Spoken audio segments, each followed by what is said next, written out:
Hello, geometry students. It is time to go into section 7-2, and we are talking about similar polygons today. What I'd like for you to be able to do by the end of this lesson is to set up proportions using ratios and then solve them appropriately. So first of all, let's talk about what a ratio and proportion is again. We've already talked about this in yesterday's notes, but it's always good to kind of retouch on that type of stuff. A ratio is a comparison of two quantities by division.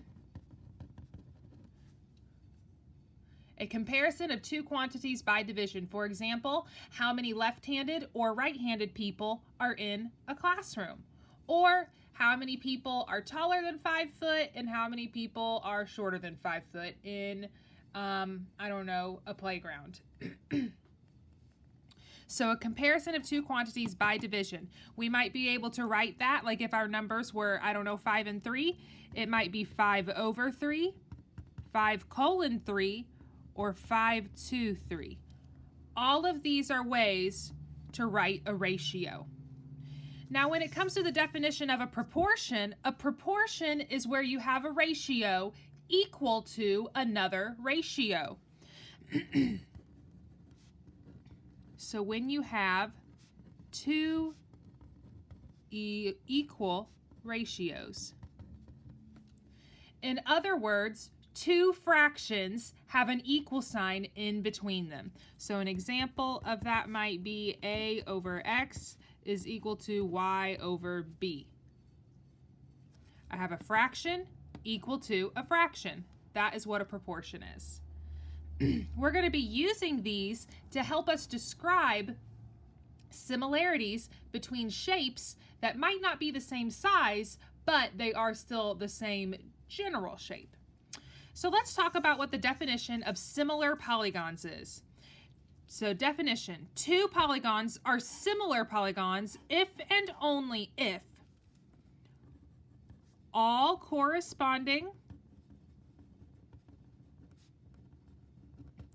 angles are congruent and all corresponding sides are proportional. So I just want to mark that out one more time. Angles have to be congruent, sides have to be proportional.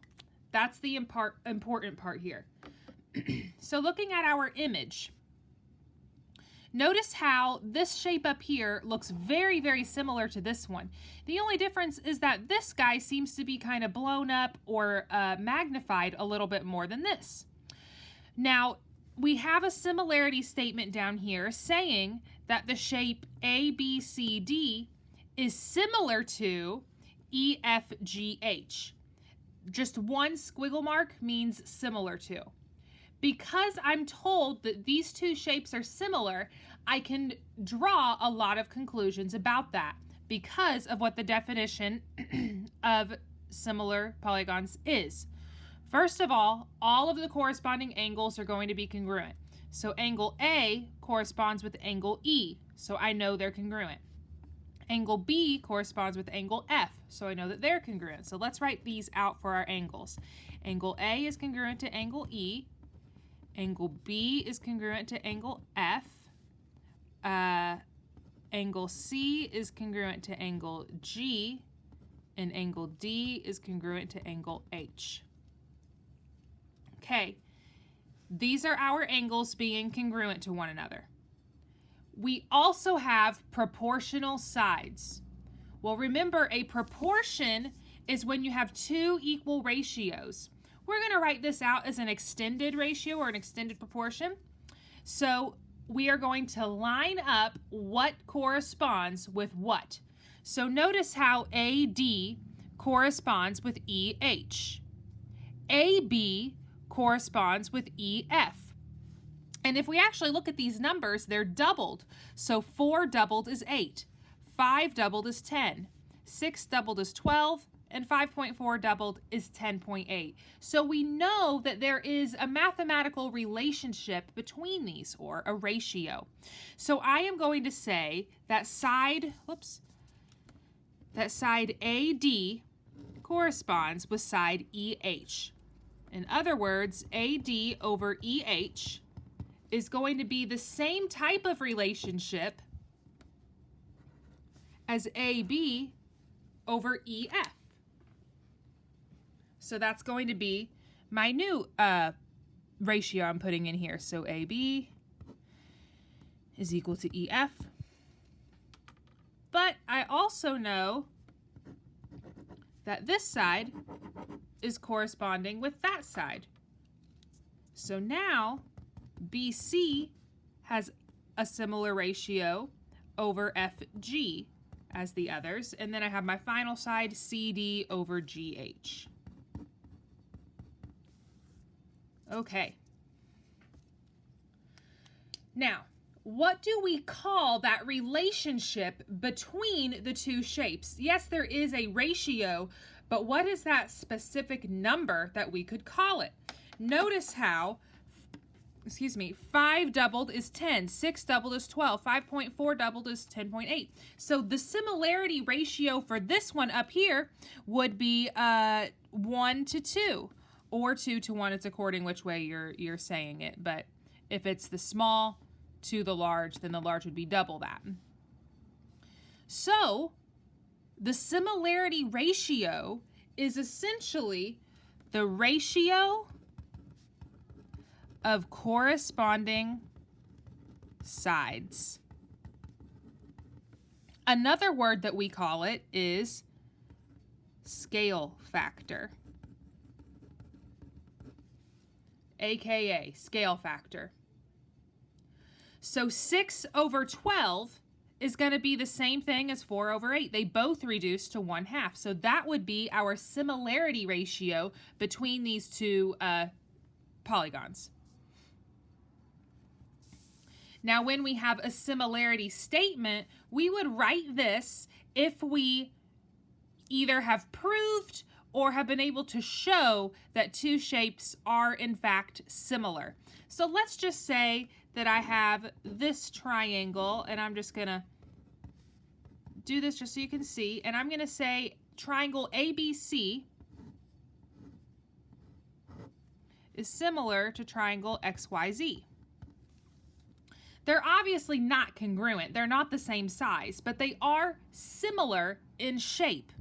So I'm going to say triangle ABC is similar to triangle XYZ. What's important for you to know is this works just like congruency statements, where the A corresponds with the X, or the B corresponds with the Y, and so on and so forth. So the order does matter. Okay, that's our vocab and overview of the concepts. Let's start applying them now. So first of all, in example 1, it says identify the pairs of congruent angles and corresponding sides. Okay, I think we can do that pretty easily. Right off the bat, we can recognize that angle P is corresponding with angle R, and N is corresponding with Q. So let's go ahead and just do our angles first, because I think that's probably going to be easiest. So I'm going to say angle P is congruent to angle R. Why do I know that? Because they're both labeled as 63 degrees. I'm also going to say that angle N is congruent to angle Q. Why do I know that? Because they're both marked with 90-degree angles. Well, this then concludes that the final angles must match, because the angles inside any triangle have to add up to 180. So I'm going to have angle M is congruent to angle T. Okay, so I have my angles. Now I'm going to correspond my other sides. So there's a couple ways you can do this, especially because it's a right triangle. You can consider the hypotenuse with the hypotenuse, the short leg with the short leg, and then the long leg with the long leg. So let's go ahead and do that. I know MN corresponds with QT. So MN over QT is going to equal, now let's do the short leg, NP over QR, which is going to be corresponding to RT over PM. And that's all we needed to do for example 1. Remember, we are lining up the corresponding parts. We cannot combine, say, the hypotenuse of this one with the short leg of this one. That's not how the ratio works. They have to be in the same position and the same correlating, so to speak, sides of the triangles. In example 2, we're going to determine if the shapes are or are not similar. And remember, if shapes are similar, all the angles are congruent and all of the sides are proportional to each other. So it says determine whether the polygons are similar. If so, write the similarity ratio in a similarity statement. Okay, so in example A, it says rectangles A, B, C, D, and E, F, G, H. Based off of the definition of rectangle, I now know that all of these are right angles. So I'm able to automatically align the angles for being congruent. I'm now going to look at the corresponding sides. This short side, BA, is going to correspond with this short side over here, EF. So I'm going to set up a ratio of 6 over 4. And then I'm going to reduce it. That equals 3 over 2. Okay, now I want to set up another ratio. This BC corresponds with this FG. That is 9 over 6. So I have 9 over 6. This reduces by 3 on top and bottom, and that gets me 3 over 2. Here is the important part. Remember, for two shapes to be similar, their proportions and their ratios have to be consistent. This 3/2 and this 3/2 match. Because they match, yes, they are similar. Only because these ratios matched and all 4 of our angles were congruent to each other. So now I'm going to write my similarity statement. I'm going to say A, B, C, D is similar to E, F, G, H. So that's one part. And then I'm going to, it told me to also write the similarity ratio. We did write our similarity ratio already. It is 3 to 2, but I'll write it with a colon just so you can see it that way. All right, let's do example B now there. We are trying to determine, are these triangles similar?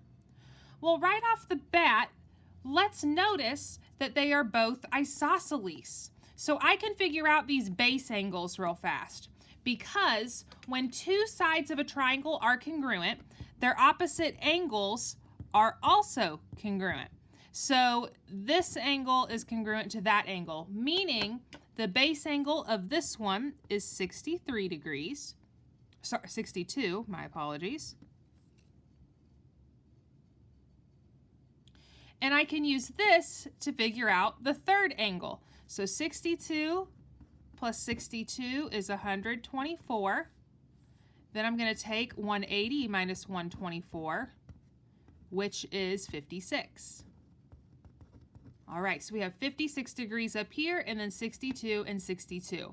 We are able to stop where we are at. Notice that this triangle has an angle that is 36 degrees, and there are no angles in this triangle that are 36 degrees. So that means that all of the corresponding angles aren't congruent, so they are not similar. Because based off of our definition, for two polygons to be similar, angles are congruent. And remember, the word congruent just means the same measure. And these were not the same measure, so I now know they're not similar.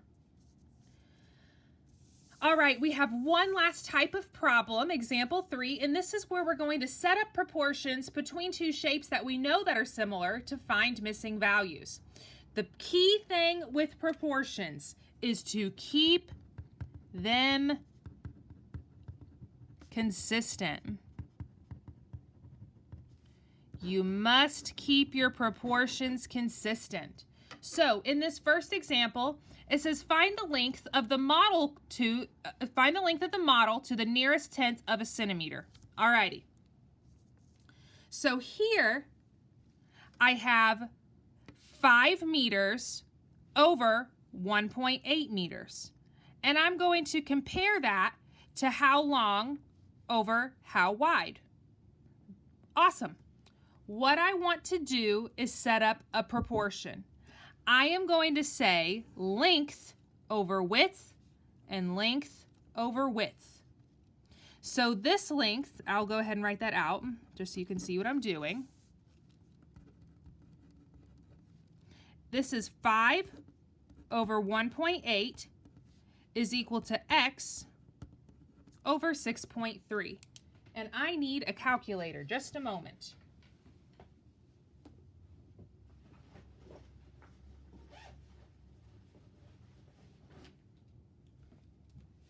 Okay, my bad about that. So now it's time to cross multiply. So I have 1.8x is equal to 5 times 6.3 is 31.5. Divide by 1.8, and I have x is equal to 17.5. So this is going to be 17.5 centimeters. Once again, I kept the proportion consistent. I put length over width is equal to length over width. I'm going to do the same thing in my image with these quadrilaterals. It says WXYZ is similar to RSTZ. What is the value of x? All right. I need to decide how I'm going to set my proportion up, because remember, when two things are similar, they are proportional. So I know the top is going to be proportional to the top, just like the side is going to be proportional to the side. So I'm going to do top over side. This is going to be 24 over 16 is equal to 20 over x. Cross multiply. So this is 24x is equal to, and then 12 times, no, not 12, my apologies, 16 times 20 is equal to 320. Divide by 24 on both sides.